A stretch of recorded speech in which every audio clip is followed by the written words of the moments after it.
डेढ़ महीने बाद नींद से उठ गया, आके इधर कहता है तुम ड्रामा है। डेढ़ महीने कहाँ थे? डेढ़ महीने आप कहाँ थे कि इस बिल पे आपने इतराज नहीं किया जहाँ में आप ताना दे रहे? ऐसी अपॉइंटमेंट्स होती हैं, जो इंटरव्यूज और टेस्ट होते हैं, जो बहुत अहम होते हैं, लोगों की नज़रें उसकी तरफ होती है, चाहे वो CNW में है, चाहे वो रेवेन्यू में हो, चाहे वो इरिगेशन में हो, चाहे कोई डिपार्टमेंट हो, उनको लोग देखते हैं कि इसमें कितना साफ और शफाफ होता है और कितने उसमें धांधली होती है या पैसे होते हैं। फिर मैं ये इस चीज़ पे हैरान हूँ पब्लिक सर्विस कमीशन की। तो मैं आपको एक चीज़ बता दूँ, इसको तस्लीम करना चाहिए कि उसमें मेरिट है, एक हद तक है।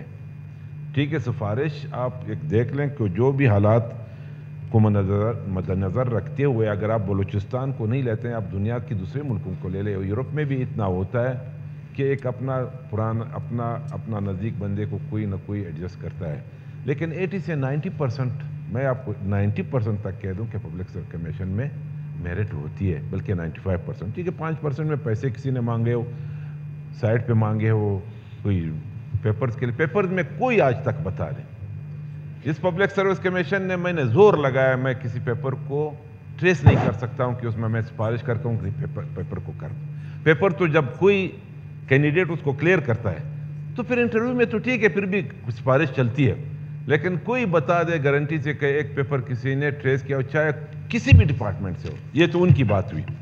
दूसरी बात, मैं समझता नहीं हूं कि ट्रेजरी बेंचेस के मिनिस्टर लोग भी कहते हैं और अपोजिशन वाले भी कहते हैं कि ये जो है इख्तियार उनसे लिया जाए। इसको इख्तियार दिया किसने?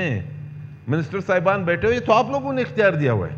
आप कल की कैबिनेट की मीटिंग मंगवा लें, आप CM साहब को कह दो, इधर क्यों बात करते हो हमारे सामने, आप कल कैंसिल कर लो। हम कौन होते हैं? हम इसे ना स्पीकर साहब आप दे सकते हो, ना मैं दे सकता हूं। बिल्कुल, ये कैबिनेट का इख्तियार है।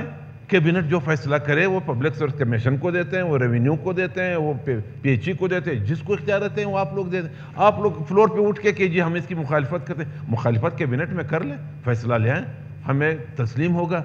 लेकिन ये ना कहें कि इधर आप कुछ कहते हो, फिर कैबिनेट में कुछ कहते हो, फिर कैबिनेट से फैसला आता है वो कुछ और होता है, असेंबली में कुछ और होता है। हमारे जो अभी हम इस पे परेशान हैं कि आपकी सरकारी कार्रवाई आती है, हम परेशान होते हैं कि पता नहीं वो उधर कमेटी के हवाले कर दे, कमेटी फैसला करता है, इधर कुछ और होता है। ये हमने सुना है, चीफ मिनिस्टर साहब कहता है कि जी हमारे ये तो असेंबली के इस्तेकाक मजरू होता है। मैं भी कहता हूँ इस्तेकाक मजरू होता है, लेकिन हमें तो बताया जाए अभी ये जो आपकी सरकारी कार्रवाई आती है, इसमें हम इसको कैसे इसको जो एक्सेप्ट कर ले। मेरे अपोजिशन वाले दोस्त, आप ट्रेजरी वाले भी दोस्त बैठे हुए, शायद इस चीज़ों पे हमें पहले से इत्मीनान मिल जाए, या इसको पहले आप कमेटी के हवाले कर दें और कमेटी का जो रिपोर्ट स्टैंडिंग कमेटी के चेयरमैन की सरबराही में मेंबर जो रिपोर्ट देता है, कम अज़ कम उसको असेंबली लाने से पहले हमें दिखा दें, हमें इत्मीनान में ले बिदर पेश कर रहे हैं। आज हमारे और हमारे अपोजिशन के दोस्तों का कोई उधर से ताना देता है कि टोपी ड्रामा है। अभी वो खुद को उसको पता नहीं है कि वो 1.5 महीने बाद नींद से उठ गया, आके इधर कहता है तुम 1.5 महीने कहाँ थे?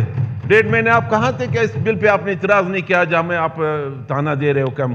अब तो इसमें सर ये है कि मैं अपने मिनिस्टर साहिबान से कहता हूं कि कैबिनेट में जो फैसला करते हो वो ले आए। अगर हमें इतराज हुआ तो फिर हम लोग इधर उठाएंगे सारे कि इसको चेंज कर ले। तो ये असल मसला ये है सर।